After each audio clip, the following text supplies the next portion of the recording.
And we're rolling. We're alive. I can't believe it. I mean, it's been like, what, a month and a half since we actually released anything? Yeah, maybe. We're not dead. That's good, at least. Actually, I like not being dead. The big news is that we're actually redesigning the website and we're actually recording new content. That's right. CCS is coming with a new website. Look for it soon on CCS.com. Well, it will be exciting. You gotta spell it out, otherwise you go to some type of like footwear store. So, yeah. Oh, derp. CheshireCatStudios.com. There we go. We haven't changed our domain. No, thank God. we did give our site a facelift, and we're also writing new content and creating new videos. So expect all that stuff soon. Yep, very, very soon. Sooner than you might expect. But hey, Halloween passed not too long ago. I know, when we missed the Lovecraft Halloween special. Too bad. It happens. Yeah, we're done with reviews anyway. We're doing articles now, things that actually require some thought. Yep, another relic of the past. Speaking of which, how was your Halloween anyway? Don't get me started on my fucking Halloween, man. Don't get me started. Every single fucking year, I just want to, like, watch horror movies, and I want to go out to, like, bars and look at, like, all the girls in slutty Halloween costumes. And every year, the neighbors always come to me, they're like, how come you give out any candy? How come you didn't decorate? And it's like, you know, I don't want to waste my night giving your brat a fucking Tootsie Pop. I mean, with Halloween ogling becoming a national sport, I can't blame you. Yeah, exactly. Anyways, I get a letter in my fucking mailbox, and it's addressed to my next door neighbor. He's kind of a creepy guy, right? And on the back of this letter, it has an adhesive sticker, and it's in the shape of a pumpkin, and it says, "This household does not give out candy." And I'm like, this could actually come in fucking handy, because I don't know if, like, my neighbor's, like, religious or not. You know, he doesn't believe in, like, you know, Satan, you know, Halloween Satan or something like that. And I'm like, you know, hey, I'm bogarting this sticker. So I slap it on my door, right? Anyways, Halloween goes, you know, completely without a freaking, you know, knock on the door and no, you know, doorbell or anything like that. And the next day, my friend, who's another neighbor, is coming over to my house, and he's like, dude, I was taking my son out trick-or-treating. What's the deal with the pumpkin? I'm like, what? I didn't have any pumpkins. I didn't decorate. And he's like, no, the pumpkin on your door. I'm like, yeah, I bogarted that for my neighbor. And he's like, dude, that's a chomo lantern. And I'm like, what the fuck is a chomo lantern? And he's like, those are the little plastic stickers they give out to child molesters. I'm like, I thought he was Jehovah's Witness. Fuck me. Oh my god. Oh shit. Oh my god, Laughing Man, what have you done? I just created a bad reputation for myself in my fucking neighborhood, that's what. Anyways, back on subject. Seriously. Fucking how did we go? Okay. God, my Halloween wasn't even that eventful. I was walking around as a Slender Man. That would have been an epic costume. Anyway, back on topic. I actually found another interesting article on the internets today, but essentially, Capcom is going under. You guys may have heard this already. This is a fairly old article coming from September 14th, earlier this year, but, I mean, it's still a little jarring. Capcom, as of September 14th, 2013, only has about $152 million in the bank. Just for comparison's sake, despite the Wii U's low sales, Nintendo has made that much money in the last 3 months alone. Wow. Okay, the last 3 months alone. I mean, we even have a tweet from Yoshinori Ono, you know, one of the lead people behind Capcom, who says that they can't even afford to port, you know, Ultra Street Fighter 4 to the next gen. So Xbox One and PlayStation 4 are not getting Ultra Street Fighter 4. So Capcom is in some real dire straits right now. Dire straits? They're making another fucking Street Fighter 4 game. That was it the fourth one? No, not. It's like, it's an update. It's not really another Street Fighter 4 game. They're bringing another version of Street Fighter 4. They did this exact same horroring on Street Fighter 2, and they continue to do it with, like, the Street Fighter 2 HD remix.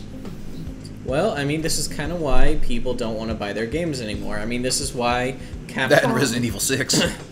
Well, yes, Resident Evil 6 especially. I mean, this is why Capcom is struggling right now. This is why they are going under. This is why they're actually investing all of the money that they're getting from the latest Monster Hunter game, Monster Hunter 4, into making a mobile gaming studio. Okay, let's think about that. Because mobile games are a lot cheaper. Oh yeah, mobile games are a lot cheaper and a lot more people buy them, but I mean, think about it. You have a AAA game developer who is making AAA games for all the current gen systems, or last gen now. It's really hard to believe that we're in the next gen. So 360 and PS3 are last gen. But anyway, you have a company that used to make games for them, and suddenly, you know, you go from somebody making Resident Evil 6, a bloated, you know, million bajillion dollar game, to making apps. Apps for the App Store. Mega Man 2 on iOS. I mean, wow. I know, and the article you sent me, it says Capcom only has like $153 million, and it's not enough to make a new next-gen fighter. I'm like, what in the fuck is wrong with this picture? $153 million is a fucking lot of money. I mean, don't get me wrong. I know that, you know, they have overhead, they have developmental costs, they have resources, and most money that goes into a game actually goes into the marketing and not the game development. But come on, $150 fucking million. Maybe we should have a counter at the bottom of the screen. You know, all the things that cost less than $153 fucking million. No, just every time you use that exact phrase. Every time you use that phrase, 150 fucking million, exact phrase too. 150 fucking million dollars. Yeah, I mean, let's look at it this way. You know, when you have a game alone costing $265 million these days, that's how much Grand Theft Auto 5 cost to make. Okay, Capcom would not even come close to making a game that expensive. I mean, understandably, Grand Theft Auto 5 is the most expensive video game ever made. I mean, that's a record set, but still, that only goes to speak to what we were talking about in our last After Hours together. You know, that the state of the gaming industry is so dire that, you know, they're spending millions and millions on video games to the point where somebody who used to be at the top of the world, like Capcom, is now dying so quickly. It blows my mind that Capcom, the makers of the entire Resident Evil franchise, the makers of all the Street Fighter 4 games, nice. They're in such dire straits. I mean, I know that a lot of people called for a boycott. You were one of them. After they did the Street Fighter versus Tekken thing, where you got to buy characters on disc. See, it's that kind of crap that makes the consumer distrust Capcom too. I mean, it's not just their financial blunders, like making Resident Evil 6 a giant bloated mess, but it's also screwing the consumer, like having it on disc DLC. You're right, I was calling to basically, you know, boycott Capcom for its anti-consumerist practices like that. Right. And I never call for a boycott on Capcom because I'm a big fan of the Devil May Cry series. But yeah, I mean, Capcom's made a lot of mistakes in the past, and like, there's a reason why they're sort of floundering about right now. I mean, when you think about it, some of the reasons they posted around, some of the reasons they posted around the net and on the news has just been absolutely ridiculous. You know, essentially, all boiling down to Capcom blaming other people for their problems. Boo friggin' who. One of the examples is, of course, Capcom blaming outsourcing, i.e. other studios and other people for their faults. You know, this would include DMC, the Devil May Cry remake. You know, which I actually enjoyed. I admit I liked it, but keep going. You communist, get out of here. It wasn't as good as DMC 3 though, but I still think it's better than 4. Anyways, keep going. No, it's unacceptable. Nobody should like that game. He doesn't have End the white podcast. hair. Just close this fucking thing out. Hit stop. We're done. Sorry. Go ahead. Sorry. Fuck you, Kenny. Sorry, I can't do Cartman for the life of me. But keep on going. I want to hear what you have to say, Mr. Boycott Capcom. Well, I mean, it's just the fact that they had poor sales in 2013. I mean, they didn't make nearly enough money as they should, or as they wanted to. I mean, they wanted to ship 2 million copies by the end of Capcom's fiscal year. You know, however, they revised their predictions to a meager 1.2 million copies. Okay, and as of October 2013, that's exactly how many copies DMC had actually sold. So, I mean, okay, you know, they blame this on the fact that the game didn't catch Eastern gamers' attention, made less than its previous iteration, Devil May Cry 4. They also blamed, who was it, Ninja Theory. They blamed Ninja Theory. Yeah, they blamed Ninja Theory for the game essentially sucking. I mean, okay. Okay, nothing. Okay, nothing. Ninja Theory's the creator of Heavenly Sword and Enslaved, although the combat systems are kind of made me wince on Enslaved, though, but they're still great games. I mean, yeah, Ninja Theory's made great games, and, you know, so Capcom can't really blame its faults on them and say, quote-unquote, that they've experienced a decline in quality due to excessive outsourcing. That's not true. I mean, the biggest example of that is Resident Evil 6. Oh, yes, Resident Evil 6. Oh, please tell me that was in-house developed. No, it was in-house developed. They basically had a team of people from Capcom working on that game for a very long time. I mean, the development of the game was led by Hiroyuki Kobayashi. You know, essentially, he's employed by Capcom. So, the Capcom in-house development team was handling Resident Evil 6. That ended up being a massive failure, you know. No, it wasn't a failure. It was a pretty big disappointment, though, because if you look at some game journalists, they did say it was probably about maybe like a 7 out of 10-ish, which you'd think that, you know, a Resident Evil game would be much higher. I mean, fair. But then some people went absolutely apeshit over it in a bad way. Like Destructoid gave it like a 3 out of 10 for being absolutely fucking ridiculous. Yeah, and GameSpot too, and G4. And we even ripped it apart in the Horror Games is Like Sex video podcast. It's probably one of the best podcasts because I wasn't in it, but anyway. Exactly. But no, I mean, like, you know, it's interesting. Resident Evil 6. You know, it had decent scores. It wasn't too great. I mean, it had aggregate scores of 74. Very mixed reviews. 74 out of 100 for PS3, 68 out of 100 for PC, 67 out of 100 for the 360. You know, I mean, not great, but not bad either. But the problem is I say it was a failure, not because, you know, objectively speaking, it was a failure for gamers. It was a failure for Capcom. Because it was a failure for Resident Evil as a whole. I mean, the action angle that Resident Evil 5 took, that people bitched about and said go back to 4, they went absolutely Michael Bay on it. So, I mean, essentially, they wanted to ship about 7 million copies of this game. I think is what they wanted to do. 7 million copies. You gotta be kidding me. So how much did they sell? Well, they ended up selling about 4.5 million copies worldwide. You know, setting a new record for the company. Wait a minute, they set a new record for the company? I mean, yeah. Explain. Like, as far as, like, going under or over their previous sales? No, as in over their previous sales. I think that's what it's saying there.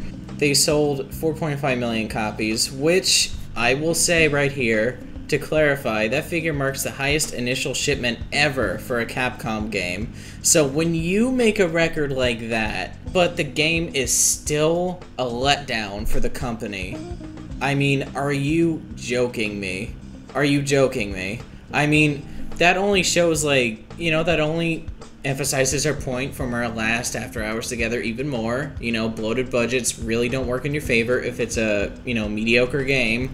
So, yeah, I mean, I kind of call BS on their statement that they blame basically other people for their games not doing very well. And just to put this in perspective, you know, some of you out there might be saying, oh, that's not a big deal, you know, they still sold 1 million copies, so-and-so. Well, I mean, okay, fine, but let's look at another game from the same generation as Resident Evil 6, came out near the same time, Dark Souls. Okay? Phenomenal game, so I hear. And I mean, it claimed nearly 2.4 million sales worldwide. Okay, so not nearly as much as Resident Evil 6. And guess what? It's known as a surprise hit. Really? Okay, it's known as a surprise hit. It's not a letdown, it's not a failure. You know, they actually sold more than what they wanted, than however many copies that they originally thought that they would sell. Right. Atlas actually made a large profit from Dark Souls. Okay, so when you have this, when you just compare this with Resident Evil 6, you know, and even DMC, you know, I mean, it may help that maybe Dark Souls had a smaller budget, you know, so we're probably looking at a budgeting argument, but Capcom really has no excuse at this point where it made a huge amount of sales. It should have been known as a success, you know, because in comparison with Dark Souls, it sold a lot more Resident Evil games than Dark Souls sold. And yet, Dark Souls is a success, and Capcom says these things are a failure. I mean, that isn't blaming an outside company. That's called there being a lot bigger problems than that. Well, the fact that they're not accepting the responsibility for making these choices to outsource. I mean, it's not like someone put a fucking gun to their head and said, you gotta outsource to our company and we'll make you a bunch of money or something like that. I mean, they explicitly asked Ninja Theory to make Devil May Cry because they wanted a fresh new take on the franchise, to give it a bold new direction. And they delivered it. I mean, you can bitch about New Dante all you want, though, but the game was actually not bad at all. He doesn't have white hair. Get out of here. It's a terrible game. But you can... he has a freaking alternate skin where he looks exactly like old Dante. I mean, except for the cutscenes, but still. it doesn't change the fucking gameplay, and in my opinion, it wasn't bad. It was not bad at all. I'm only messing with you. I know, but I was never one of those guys who were like, you know, wait here, Dante, oh no, you know, now I can't frap. But anyways, yeah, I mean, in the end, like, if you really didn't think that entrusting your games to another company was a good idea, then it's like it's like asking a dingo to babysit your baby. You know, if you're, the dingo ate my baby. Yeah, if you're unsure about doing that, then don't do it. You know. There are probably some financial difficulties that were occurring while they were making these same decisions to outsource. And now all of a sudden it was a big mistake. I mean, you don't just lose a ton of money and say, oh, we only have enough money for one more game out of the fucking blue. I mean, there's this, you know, downward trend. Well, yeah, and I mean... maybe that explains how come they want to fucking make another version of Street Fighter 4, because every single time they need money, they just rehash the last fucking Street Fighter game with one or two new characters, and all of a sudden they're like, oh, this will generate some sales. Minimal amount of effort, maximum amount of dollars.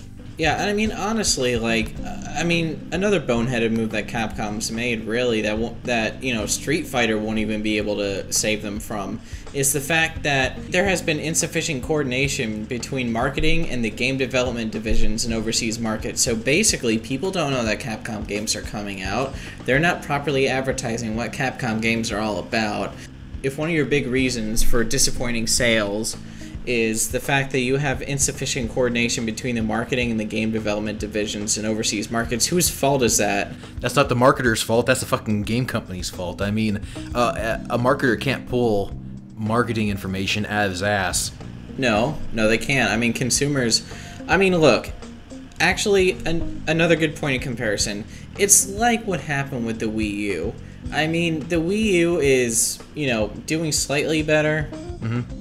You know, one of the largest reasons why it had a very terrible first year after its launch is because of the fact that, you know, they did not do a very good job marketing the system. They just did a horrendous job. So essentially, people had no idea that the Wii U was a new system. They thought it was an add-on to the Wii. I mean, you know, when people took a look at that new advert where they see Mario on the screen and this guy is playing with this, you know, fancy iPad-looking thing, they're like, oh, peripheral for the Wii. Got it. Just like because Nintendo has a long fucking history of doing that exact same thing. I mean, people weren't looking at the Donkey Konga commercial and saying, and looking at Donkey Kong on the screen, this guy playing with some bongo drums and saying, "Oh, it's a new console." Yeah, exactly. I mean, you know, they're the peripheral kings. They're kings of the peripherals. Like, since the marketing was like, just to get to the main point of this comparison. The main reason why people were so confused about the Wii U being a new next-gen console was because of the fact that Nintendo screwed up with their marketing for that. That's why it didn't sell very well in the first year, you know, despite it having some very good games at launch. Both of them. Well, I mean, like, New Super Mario Bros. U, Pikmin 3, I mean, games that were just released, like, during that year. That was probably both of them, unless you want to count Nintendo Land. But right. You know what I'm saying. Yeah, the new generation I have not been keeping tabs on. I've just been playing Steam, so woohoo. Well, yeah. I mean, that's actually another discussion. I'm gonna change the logo on my shirt pretty soon and just be that fucking Steam symbol. Yeah, seriously. Might as well give me a Wii U hat, too, you know? We'll put a Wii vibrator on your head. You look like Chota. No. You look like Chota Boy off of fucking Orgasmo. No. And Chota Boy! How about no? Oh my god. Anyways.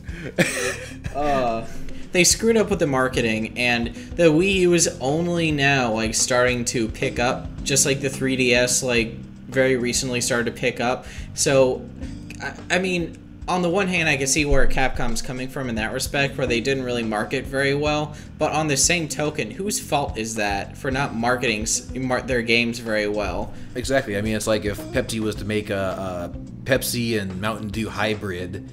I mean, a marketer can't pull that out of his ass and say, okay, we're going to make some banners and some fucking TV commercials for this new hybrid drink and then show it off to the world. And Pepsi's like, oh, fuck, how are we going to make this? You know? Yeah. I mean, you can only market what you're given because you can't market something that a company can't fucking make.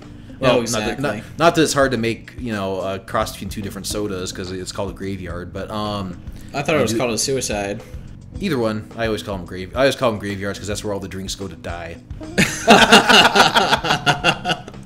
I see what you mean. In our last discussion together, you and I kind of suggested that one of the reasons why consoles themselves are doing so badly, according to some industry experts, is because of the total lack of exclusives to really make one console better than the other. Like I said earlier, you know, my 2D platformer is better than your 2D platformer, etc., etc. Sonic versus Mario. What someone needs to do is come in and buy up exclusive use for some of these IPs. And I think that the one who should do it to get a real edge in this next-gen console war is Nintendo. Nintendo. Now, here's my thoughts on this. Is number one, people think I'm probably like a Nintendo hater. I'm not. I grew up with Nintendo. I just think that they've done some really, really stupid shit in the past, more recently than they did when I was a kid. Honestly, that's a great idea. I mean, if Nintendo is known for anything these days, it's their first-party content. You know, the Marios, the Zeldas, the Metroids, etc. Exactly. That's their strongest point. So if they could get Capcom on board, I mean, that would even make them even more desirable because, you know, people would want to buy their consoles because of those. Capcom has an entire fucking, like, ton of great properties underneath their wing. Yeah, I mean, like, they honestly do, and you know, it's worked really well for them in the past. Nintendo, I mean, well, Nintendo and Capcom, like, right. The mutual working together has worked really well in the past. You know, Nintendo's had Ghosts and Goblins, it's had the Mega Man series, obviously, you know, yep. And yeah, while this may be way back in the Wayback Machine, you know, honestly, that relationship could work again today because of the fact that Capcom does have a lot of franchises that Nintendo could really utilize, you know, well, so Nintendo can have more people come into its systems, and Capcom can actually be saved a little bit by Nintendo's wallet and quality control. This exact partnership has worked in the past, and it continues to work to this very fucking day. In the past, one of the biggest movers back when I was in college for the GameCube was the fact that Resident Evil 4 was only on the GameCube. I know people who only bought a GameCube and they only had like 2 games. They had Resident Evil 4 and the Resident Evil 1 remake, and that was it. Oh yeah. So the fact that Capcom basically kind of, in part, kept the GameCube afloat was huge. And then the fact that some of the best games on the handheld devices, Nintendo's handheld devices, are the Ace Attorney series, which are largely Nintendo exclusive. Yeah, I mean, excluding the trilogy on the iOS, you know. Right, but that's still kind of like a several years after the fact port kind of thing, right? Well, yeah, I mean, it's kind of like what happened with Beautiful Joe being a Nintendo exclusive until they decided to release it several years later. So, I mean... Well, same thing with Resident Evil 4, yeah. Yeah. So, I mean, for the most part, though, Ace Attorney has been exclusively for Nintendo systems, and those have been a main reason why people were brought in to the consoles, to the DS and now the 3DS. Dual Destinies is out for the 3DS right now. It's the 5th installment in the main Phoenix Wright series, and it looks phenomenal. You know, that's actually one of the reasons I want to buy myself a 3DS. It's worked in the past, and Capcom has a ton of franchises that Nintendo should license. Franchises that are freaking, like, almost dead.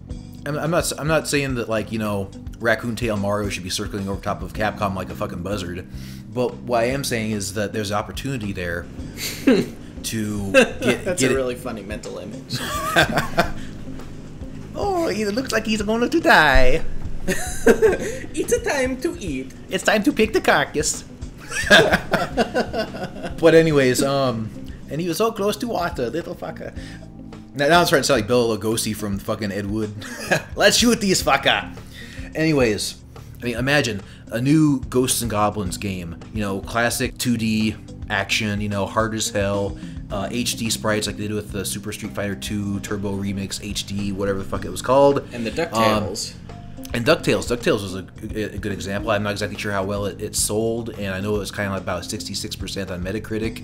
But I mean, I can't imagine that Nintendo wouldn't want to jump on the same boat with the Chip and Dale Rescue Rangers and DuckTales 2 and that kind of thing.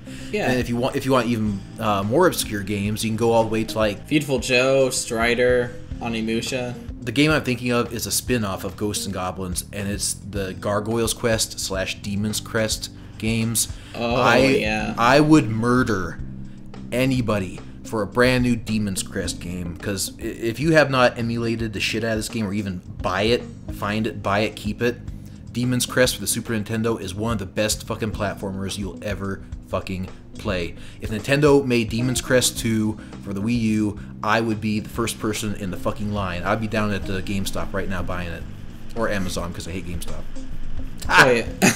I mean, that's a different story for another day, that GameStop. But yeah, I mean, exactly. Nintendo has a lot of options if they were able to basically, make a deal with Capcom where it's like, hey, let's basically buy the license to your franchises for several years, have them exclusive for the Nintendo. You guys can make a tidy profit. Exactly, they'll make a tidy profit. They wouldn't be expensive to produce, I can't imagine. Nintendo would be doing most of the marketing because they'd be able to say, only on Nintendo, only on Nintendo. That's big money for them. That's what sells consoles. As you and I have discussed in the past. Just the fact that Nintendo saw the value in Bayonetta, I mean, it is tempting to get a Wii U for Bayonetta 2 because you can't get it anywhere else, but it's not enough. I mean, if you buy a console, it has to have at least a handful really good games that you can't get anywhere else. Yeah. To make it a worthy purchase. Otherwise, go PC, go Xbox, go PlayStation. And honestly, I would even say just go PC. Because the fact that, like, last generation... I mean, this is getting off topic a little bit, but basically, like, with the last generation, I know that, I didn't really feel compelled to buy that many games because they were multi-platform. So at that point, it really didn't matter if I had a 360 or a PS3 because of the fact that a lot of the games were the same. And I mean, it's even looking that way for this generation now because Titanfall, it was going to be an Xbox One exclusive, FPS with mecha action, kind of like Pacific Rim, Sans the Monsters. But then it was announced that it's going to be a PC game too. So I mean, it kind of, makes that irrelevant. So right. Honestly, I would even say if you wanted to buy, like, multiple games that seem kick-ass, like, go for the PC. Mm-hmm. But here's the thing is, obviously it's really expensive to make games these days, especially AAA titles. Even a standard, AA, single A title are expensive to make in the market. Oh, yeah. It's almost unfeasible to devote yourself to one console. However, if Nintendo pays good money to Capcom to secure IPs that are popular, not just for, like, the old school crowd though, but have the potential like Demon's Crest did, and especially like they're continuing to do with the Ace Attorney series. I don't see how they couldn't fucking do something like make Okami 2. Why can't they make more Darkstalker games? Come on. While that is a fantastic proposition there, that Nintendo actually acquires Capcom, I mean... Or at least licenses the shit out of it. Well, yeah, licenses the shit out of it, too, I admit. Because I think with the value of the brands that they have, which they do have some excellent brands, it would be too expensive to outright buy them out. Yeah. So, I mean, like... However, I don't think that will help if... And this is a big if... Capcom doesn't really cut down on a lot of the huge practices that's really keeping them back. That's really screwing them over right now. Yes. Yeah, and I mean, like, we've already touched on one of the reasons for this. I mean, it's partially outsourcing their games with DMC. I mean, like, again, don't trust your baby to a dingo for a babysitter. But really, really they've had some other greater offenses that's really pissed me off in the past, especially like DLC controversies where they had Street Fighter X Tekken, which was a game that I was looking forward to for so long. You thought, oh god, this is gonna be great, but it's gonna be huge. It's gonna be massive. But people then found out that there was on-disc DLC. So what was happening there is essentially Capcom put the characters that they were going to have as DLC on the disc, which means that, you know, you were going to buy the same characters twice, even though you technically owned those characters on the disc. Capcom said, of course, that it would just be easier just to unlock certain content on a disc, you know, instead of like making all new DLC, kind of like what NetherRealm Studio does. But what that does instead is that it basically forces gamers to buy the same stuff twice. So that's an anti-consumerist measure. Well, let's not go that far, but well, in my opinion, it's always been, my analogy of that has always been, you buy a 4-disc Judas Priest box set, and you have to pay extra to unlock the 4th disc. And exactly. It's like, fuck you. I bought it, I got the 4th disc on me, the music's on there, how come I can't unlock it? Yeah, exactly. I mean, that's basically what we see here. And, you know, that made a lot of consumers angry. And then, of course, you see, you know, constant recycling of the same product over and over again, where you see Street Fighter 2, Street Fighter 2 Turbo, Super Street Fighter 2 Turbo.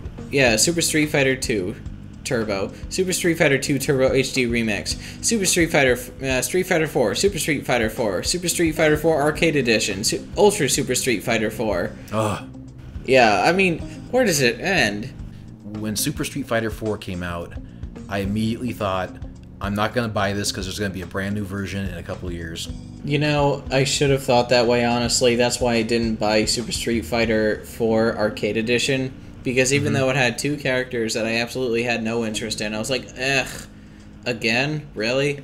They've had all these egregious offenses, you know, and consumers finally, you know, are finally getting sick and tired of their crap. That's why they're not earning so much, in addition to diverging from their past popular series and making their games so outlandish and bloated, like Resident Evil 6, or partially outsourcing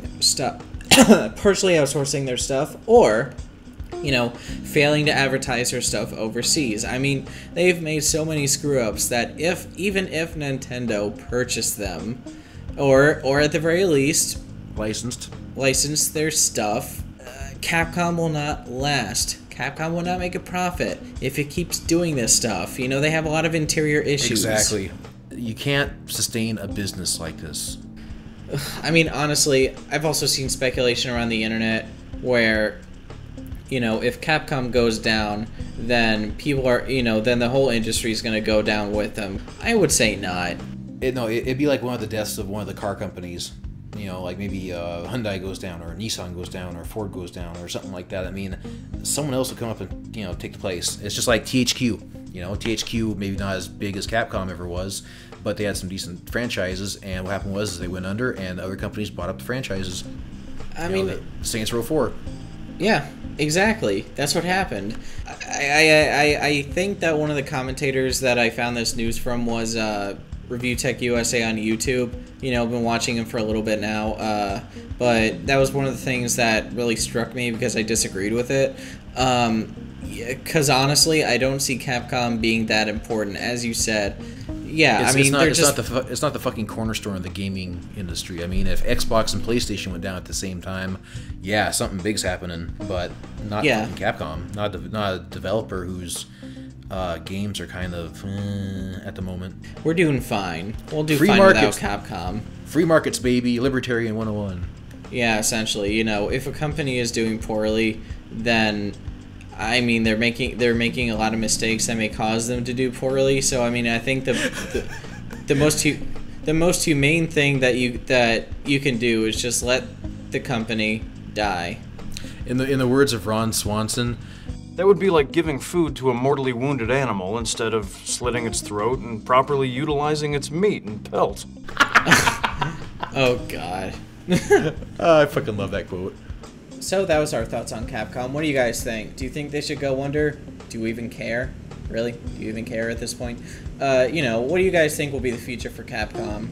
You know, let us know in the comment section. You know, rate, subscribe, follow our channel.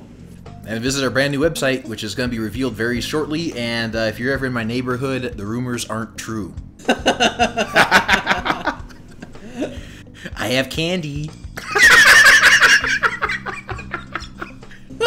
Gotta say it in the Dark Master voice. I got some candy for you right there.